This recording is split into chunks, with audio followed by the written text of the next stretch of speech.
Ventara 9 is not a glamorous station.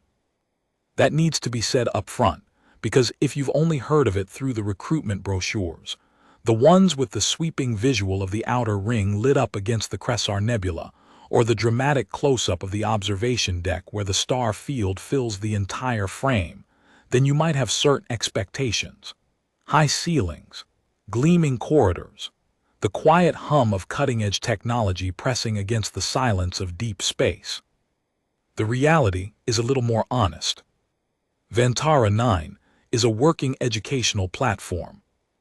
It was built in the 2240s as a joint project between 7 species consortiums, designed specifically to host the Galactic Diplomatic Exchange Program, a multi-year initiative that takes young cadets from across the recognized galaxy and puts them through a rigorous curriculum covering interspecies relations, conflict de-escalation, cultural immersion, and about 400 hours of mandatory language and behavioral translation coursework. The hallways are narrow.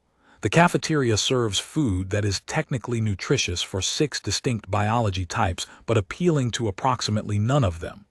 The observation deck is real and it is beautiful, but the elevator to reach it breaks down every 3rd cycle with mechanical consistency. The bunks are small. The study rooms are smaller. The holographic library has not been updated since 2301 and still refers to the Thessani Confederacy as a unified body, despite the fact that it fractured into 4 separate governance structures in 2319. It is, in other words, exactly the kind of place where young people from radically different worlds are thrown together under mild discomfort and expected to figure out how to understand each other. Which, when you think about it, is precisely the point.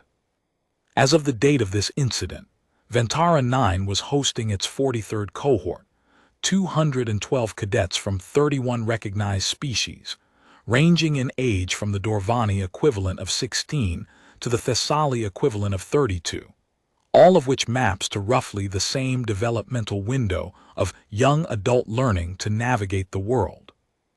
Humans had been participating in the exchange program for 61 years at this point. They were well represented, 23 human cadets in the 43rd cohort, which was about average. They were also well regarded. Not uniformly, there were always some cultural friction points to navigate. There always are, but on the whole, the human cohort had developed a reputation over 6 decades of participation. They were strange. Everyone agreed on that. Strange in ways that were hard to articulate precisely. Not threatening strange, not aggressive strange. Just unpredictable in a way that most species found either charming or deeply unnerving, often both at once. The behavioral integration faculty, the professors and counselors who ran the softer half of the curriculum, had a file specifically about human behavioral anomalies. Not because humans caused more problems than other species. Just because when humans did something surprising, it tended to be surprising in a way that nobody had a precedent for. The file was, by the date of this incident, 47 pages long. It was about to get a new entry. Section 2. The exchange visit, how a predator cub ended up on an orbital education platform. Every other cycle, the exchange program includes what the faculty calls an experiential integration day. Officially, this is described in the program materials as follows: a structured interspecies engagement session designed to provide cadets with direct experiential exposure to biological and behavioral diversity beyond their standard curriculum. What it actually is, practically speaking, is that they bring something interesting onto the station and let the cadets interact with it under supervision. It has historically been a wide range of things: a living specimen of deep space fauna, a cultural artifact display from a newly contacted civilization, a delegation of elders from a species with unusual communication methods, once memorably, a functioning sample of Voran atmospheric technology that accidentally made it rain inside the cafeteria for 40 minutes. For the 43rd cohort's second experiential integration day, the faculty had arranged something genuinely unusual. They had arranged for a young Kethra cub to visit the station. Now, if you are not familiar with the Kethra, allow me to provide some context, because it is essential to understanding everything that follows. The Kethra are an apex predator species from the moon system of Varith IV. They are, by most galactic assessments, among the most physically formidable beings in the known galaxy. Adult Kethra stand between 9 and 11 standard feet in height, move on 6 limbs, and possess a combination of natural armor plating, retractile claws capable of shearing through most structural metals, and a sensory system so acute that they can, under the right conditions, detect a living heartbeat through a quarter-mile of solid rock. They are also, as a species, deeply intelligent, communicative, and genuinely interested in other cultures. The Kethra joined the Galactic Consortium in 2198 and have been consistent and valued members of the diplomatic community ever since. They are not aggressive by nature. They do not hunt sapient beings. They have elaborate social protocols and a rich tradition of what loosely translates as ritualized performance, theatrical behaviors that are understood by all Kethra to be exactly that: performance, not genuine threat. Adult Kethra are magnificent and occasionally intimidating, but fundamentally excellent diplomatic partners. Cubs are a different experience. A Kethra cub, defined as any Kethra under roughly 6 standard years of age, is somewhere between 60 and 90 pounds of pure, chaotic, curious, energetic predator. They have not yet grown into their full armor plating. Their claws are smaller. Their voice hasn't fully developed. They are, in the Kethra cultural understanding, in the equivalent of a play stage, a developmental period where young Kethra are expected and encouraged to explore the world through physical and performative engagement, which in practice means they do things like charge at things to see what happens, swat at objects to test their response, emit threatening sounds, growls, hisses, rumbles, not as genuine aggression, but as what you might call exploratory theater. The cub visiting Vantara 9 on the day of this incident was named Vrethku. He was 4.5 standard years old. He was, and I am pulling this directly from the supervising handler's initial description, as filed in the prep documents, a delightful specimen of Kethra youth, full of energy and performative curiosity, with excellent social instincts and absolutely no impulse control whatsoever. He was accompanied by his handler, a senior Kethra cultural liaison named Savrathkel, who had been doing this specific kind of youth outreach for 18 years, and who filed her own report on the incident that I will quote from at length, because it is extraordinary. The cadets were briefed the morning before Vrethku's arrival. The briefing covered Kethra biology, social structure, and the specific nature of cub behavior. Cadets were told, explicitly and repeatedly, that Vrethku's growling, charging, or posturing should be understood as play and curiosity rather than threat. They were told to remain calm and still if he approached. They were told to let him investigate at his own pace. They were told that the most common cub behavior, the Kethra equivalent of poking someone to see what they do, would look alarming but was completely harmless.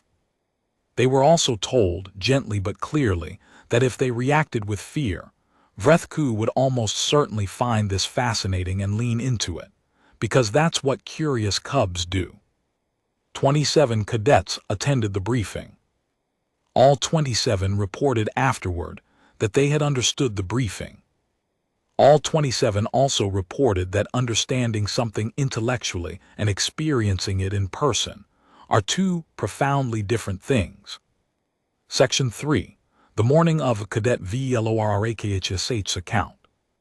The following is excerpted from the first-hand account submitted by Senior Cadet Velorakesh, a Thessali cadet in her second year of the exchange program. Velorakesh is notable for her detailed observational style and her near-photographic recall of events, traits which her academic supervisor has previously described as remarkable and occasionally exhausting. Her account has been lightly edited for length. I will be honest about where I was standing when it started, because I think it matters. I was near the back. This is relevant. I want it on the record that I positioned myself near the back of the observation corridor, the long hall that had been cleared and prepped for the visit, because I had listened to the briefing very carefully, and I had correctly identified that being at the back would give me the best visual overview of whatever happened while also keeping me at a comfortable distance. I am a practical person. I believed in being practical about a situation involving a 4-year-old apex predator. There were 27 of us in the corridor. The arrangement was loose, cadets standing in clusters, trying to look calm, trying to look like they were definitely fine and not at all nervous about this. The corridor had been cleared of movable furniture. The security staff were posted at both ends, though they had been very clear that their role was observational, not interventional. The idea was for this to be as natural an interaction as possible. Stargazer, the handler, came in first. She was, and this is not an exaggeration, about 8 feet tall, and even for an adult Kethra she moved with a stillness that was impressive. She had the kind of presence that fills a room without doing anything in particular, the kind where you become very aware of your own posture and the specific location of all your limbs. She greeted us in accented standard galactic. She thanked us for having Vrethku. She reminded us of the key points from the briefing. She told us that Vrethku had been to 3 other educational facilities in the past year and that he was, and I am quoting her directly, a good boy who occasionally has ideas. Then she opened the side door, and Vrethku came in. He was smaller than I expected. I think everyone had the same moment. We'd been briefed on his size, 60-something pounds, 3 feet at the shoulder, 6 limbs, and intellectually we knew that, but somehow when he actually walked in, the first thought was, oh, he's smaller than I thought. That thought lasted approximately 3 seconds. Then he stopped in the doorway and looked at us, and the 3 seconds ended. He had golden eyes. That's the first thing I noticed, the color. Kethra eyes are described in the literature as amber gold, but that's not quite right. It doesn't capture the quality of them, the way they move across a room and land on things with what feels like real weight. He looked at us, and I could feel him looking at us, even from the back. He was covered in short, dense fur, dark gray at the spine, fading to near black at his lower limbs. His 6 legs moved independently and silently. His head was wider than his shoulders, which gave him this odd, angular look, like someone had designed him to fill space in a way that his current size didn't quite support. He was going to be enormous when he grew up. You could see it already. For a moment, maybe 4 or 5 seconds, he just stood there and looked at us. The corridor was completely silent. Nobody moved. I don't think anyone breathed. Then his ears flattened. Then his tail, long, thick, heavy, swept once slowly across the floor behind him. And then he made a sound. I don't know if growl is quite the right word. It was lower than I expected, given his size. More of a resonance than a sound, the kind of noise that you feel in your chest rather than hear with your ears. It lasted maybe 2 seconds, maybe 3. Every cadet in that corridor went absolutely rigid. There is no other word for it. We froze. All of us, all 27 cadets from 17 different species, all of us who had been briefed and who understood intellectually that this was play behavior. We froze like a prey instinct had reached across evolution and grabbed us all by the brainstem simultaneously. Stargazer, to her credit, said nothing. She had seen this before, I imagine. She just stood quietly near the door, watching. Vrethku held the sound for another beat. Then, and I saw this happen, he looked around at all the frozen cadets and something changed in his posture. His head tilted.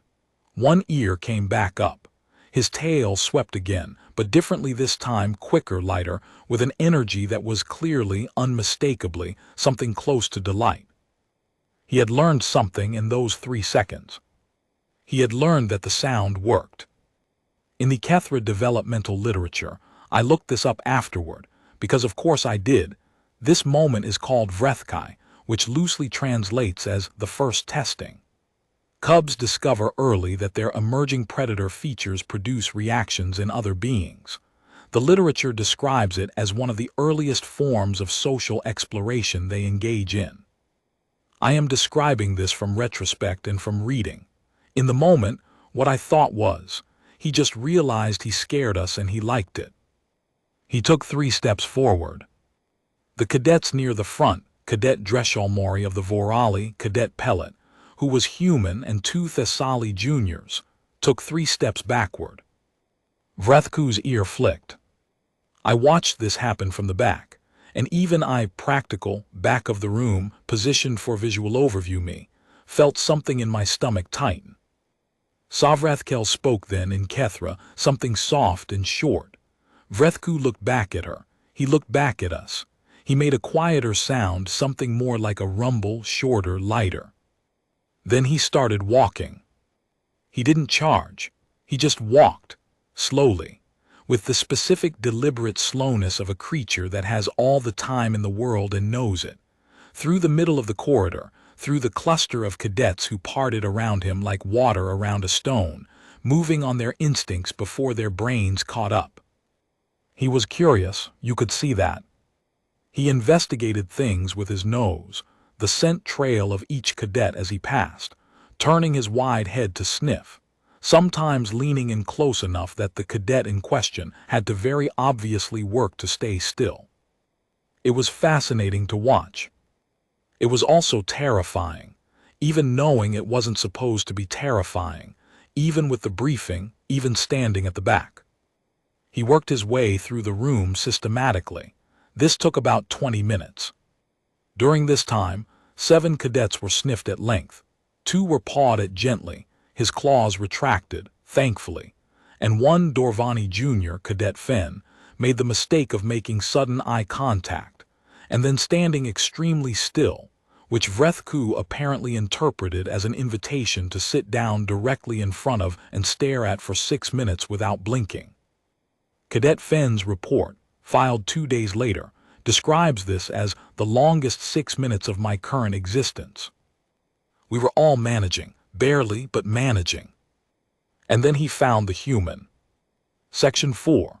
The human Cadet MARENSOLLIS, age 23, Earth, Sector Assignment Northwest Americas. The following section incorporates accounts from multiple witnesses and from Cadet Solis' own written statement, filed reluctantly 3 days after the incident. It also incorporates visual security log timestamps, which have been included where relevant for precision. Cadet Marin Solis was 23 years old at the time of the incident. She was in her first year of the exchange program, having been accepted through the standard Terran application process, with what her recommendation letters described as unusual aptitude for behavioral intuition, and a personality that is either deeply calming or deeply unsettling depending on who you ask, though both sets of people agree she is excellent in a crisis. She was standing, at the time Vrethku first entered the corridor, approximately 2/3 of the way back on the left side. Not at the front, not at the back, somewhere in the middle, in the spot you stand when you're not trying to be first and not trying to hide. She was not, by any external measure, doing anything unusual when Vrethku made his first growl. While 26 cadets froze simultaneously, Cadet Solis, according to 3 separate witnesses who were positioned nearby, blinked once, exhaled slowly through her nose, and then tilted her head slightly to the left. That's it, that's the whole reaction. Witness Cadet Prethalvar, a Vorali cadet standing about 4 feet to Solis' right, described it like this in his report. Everyone else went rigid. Solis just looked at it like she was thinking about something. Not like she wasn't affected. I think she was affected, but like she was deciding something at the same time. Cadet Solis herself, in her written statement, describes her internal experience at this moment as follows. I heard the growl and my body did that thing where everything gets very quiet and very sharp at the same time. I've had that happen before. I didn't freeze because I've learned that freezing doesn't actually help anything. It just makes the quiet sharp feeling last longer. So I breathed. She then adds in a parenthetical that I find genuinely remarkable. Also, honestly, he was beautiful, even when he was growling, especially when he was growling. I was sort of distracted by how beautiful he was. For approximately 20 minutes, Vrethku worked his way through the corridor and Cadet Solis watched. She did not move to avoid him. She did not move toward him either. She just watched, with the same slightly tilted head and the steady, quiet expression that multiple witnesses described, and that shows up clearly in the security visual logs. At timestamp 09:47:23, Vrethku turned from his investigation of a cluster of Thessali cadets on the right side of the corridor and noticed her. The security logs are useful here because they give us something witness memory can't always provide: precision. What the logs show is this. At 09:47:23, Vrethku turns and his gaze locks on Cadet Solis. For a period of 11 seconds, he is completely still. Then he begins walking toward her. He does not stop to sniff anyone else. He does not deviate. He walks directly toward Cadet Solis in what the Kethra behavioral literature would describe as a kethvoran, a purposeful approach, as distinct from exploratory wandering. This is notable. In Savrathkel's report, she later writes that this was the first time Vrethku had displayed a kethvoran during any of his educational visits. He had always wandered before. He had never fixed on a specific individual and walked straight toward them. The reason, she writes, was obvious when she saw it. Cadet Solis was the only being in the room who was looking at him the same way he was looking at everything. The others looked at him with fear or nervousness or the specific kind of controlled calm that comes from working against a fear response. Cadet Solis looked at him with curiosity. He recognized it. He walked toward the only creature in the room who seemed interested in him rather than alarmed by him. At timestamp 09:47:56, Vrethku arrives at Cadet Solis's position. He stops. He is close enough that they are approximately 3 feet apart, which is significantly closer than he came to most of the other cadets, who gave him more room as he approached. Solis did not give him more room. She stayed where she was. At timestamp 09:48:04, Vrethku does the thing. He lowers his head slightly, he widens his stance, he pulls in a breath. And then, deliberately, precisely, with the full theatrical intention of a creature who has discovered that this works, he growls at her. Not as loud as the first time in the doorway. This one is more intimate, more targeted. It is, if you have any familiarity with Kethra behavioral expression, the very specific growl that cubs use when they have identified a subject of particular interest and want to see what it does. In the corridor, the already tense collection of 26 other cadets somehow managed to get more rigid. Cadet Dreshalmori later reported that she stopped breathing entirely for what she estimated at 45 seconds. Cadet Prethalvar, standing 4 feet from Solis, reported that he took an involuntary step backward and had to consciously stop himself from taking another. 4 cadets in the general vicinity reported a flinch response they couldn't control. And Cadet Marin Solis. Let me be exact here, because precision matters, and because Savrathkel's description of what happened next is one of the most precise accounts I have in the file. Cadet Solis looked at Vrethku for approximately 1 full second. She did not step back. She did not flinch. She did not look to the handler for guidance or to the security staff for reassurance. She looked at him, and then she lowered her head slightly, widened her stance, pulled in a breath, and growled back. Section 5. The growl accounts analysis and the moment everyone lost their minds a little.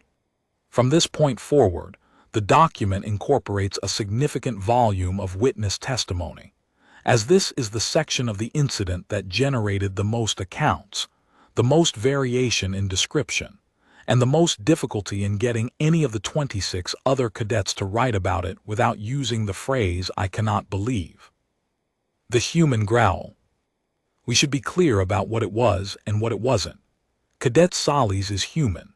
Humans are not predators in the Kethra sense. They are not apex fauna with natural armor or retractile claws or resonant chest chambers designed by millions of years of evolution to produce sounds that trigger prey responses in other beings. What they do have, what humans have specifically, and what very few species in the galaxy seem to have fully appreciated, is a vocal range that is unusual. Humans can produce sounds in ranges that are surprising given their physical size. They have a capacity for tonal variation that most species underestimate. And this is the part that matters here. Humans have a very specific skill that evolved in their own predator-prey history: the ability to produce convincing imitative sounds. The ability to mimic.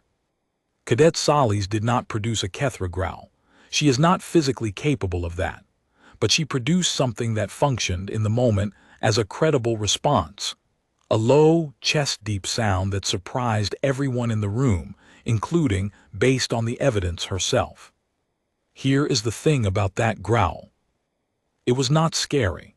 Or rather, it was not scary in the way Vrethku's growl was scary, not in the chest-vibrating, brain-stem-triggering, apex predator way. It was, by any objective measure, a significantly less impressive sound. But it was confident. And it was followed. This is the moment that every single witness account agrees on, the moment that everyone was waiting to tell me about. It was followed by Cadet Solis starting to laugh. Not a nervous laugh, not a shaky, stress-release laugh.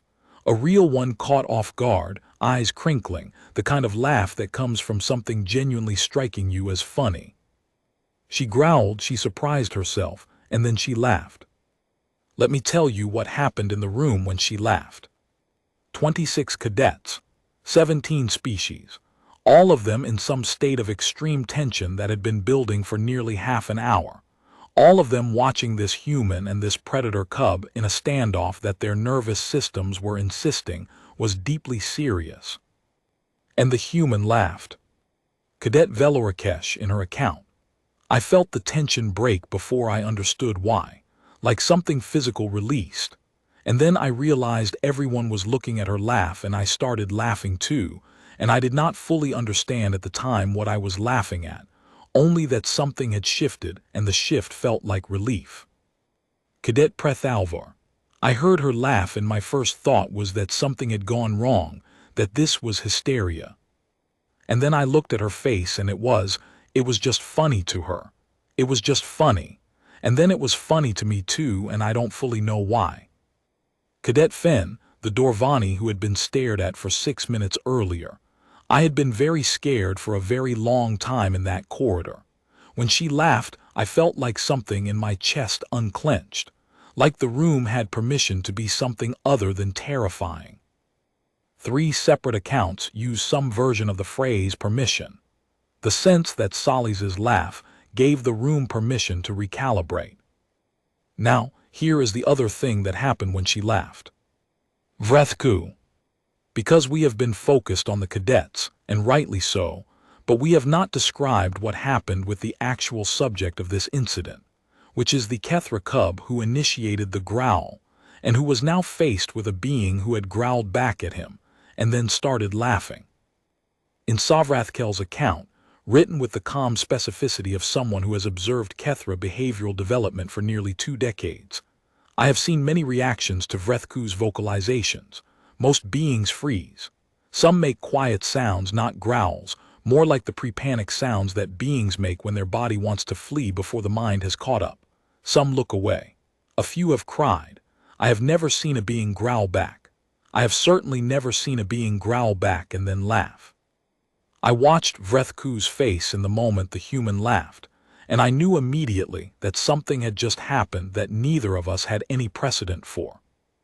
What happened to Vrethku, according to the visual logs and Savrathkel's direct observation, was this. He froze.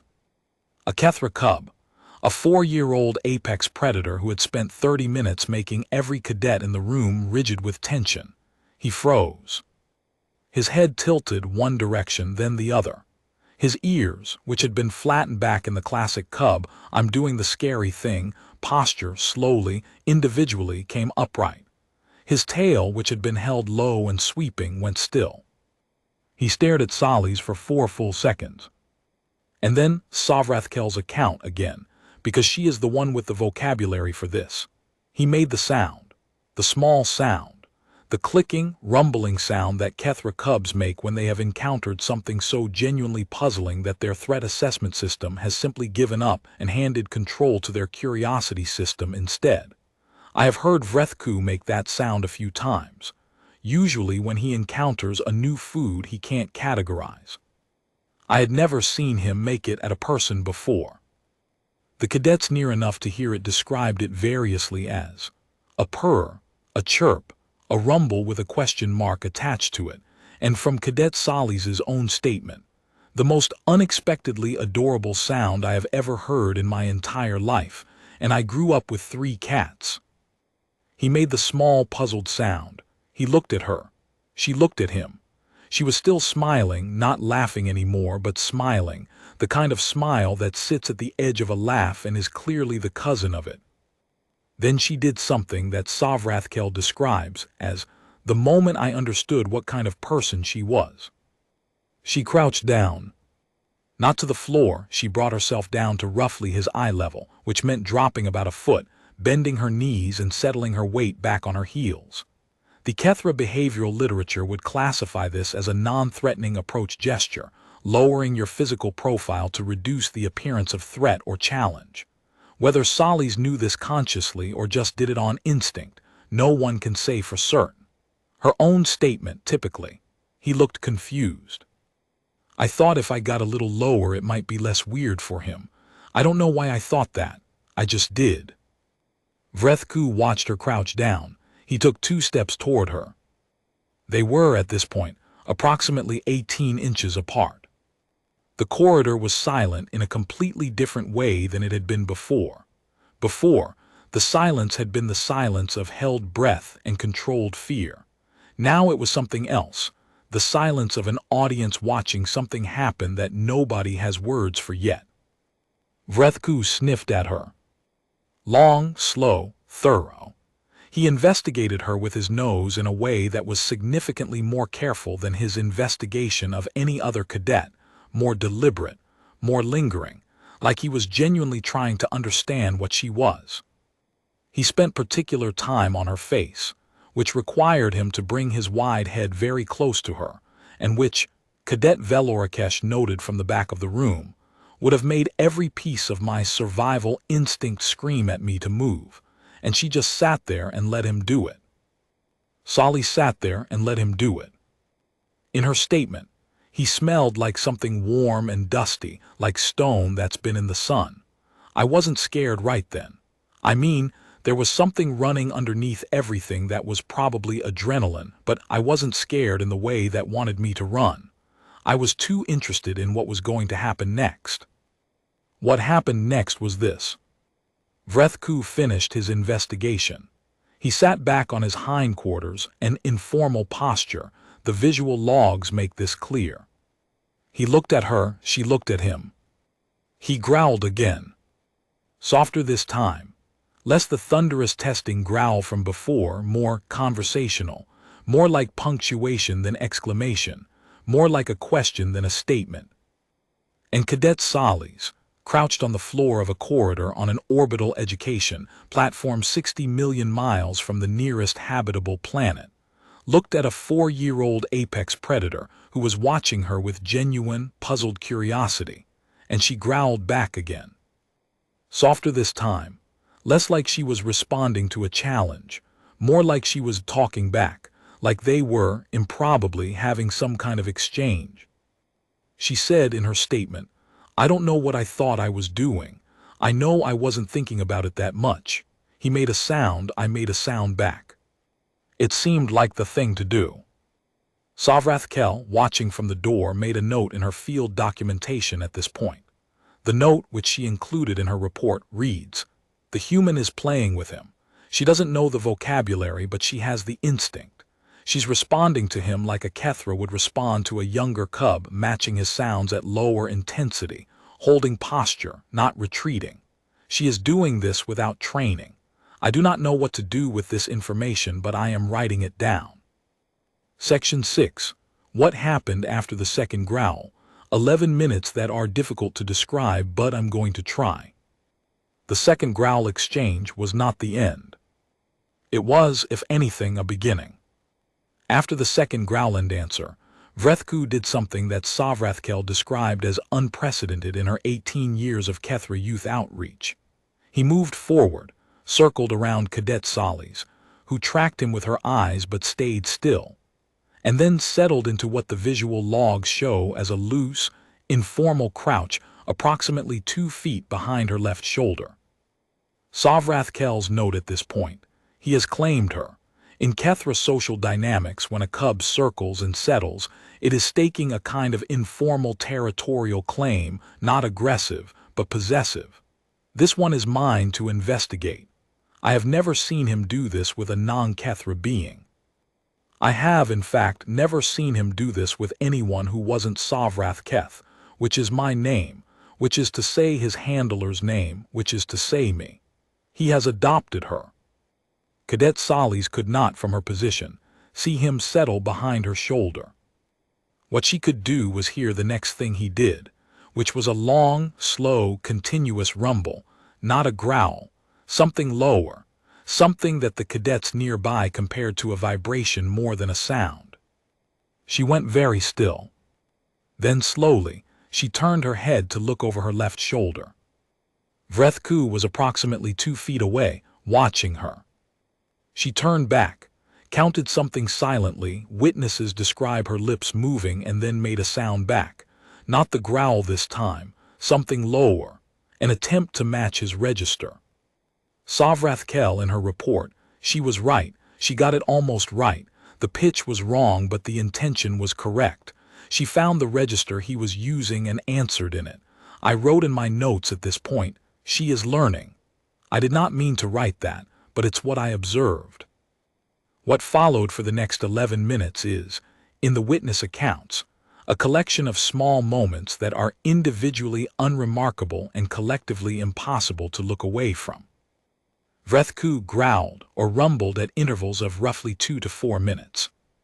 Cadet Solis answered each time, sometimes with a growl, sometimes with a lower rumble, once with a completely different sound that Cadet Velorikesh described as something between a hum and a purr. I don't know how else to put it. It came out of her like it was something she just knew how to do, and which Savrathkel's notes characterize as a Keth Muvar, a soft return, a sound that adult Kethra used to respond to cubs in a way that signals attention without stimulation.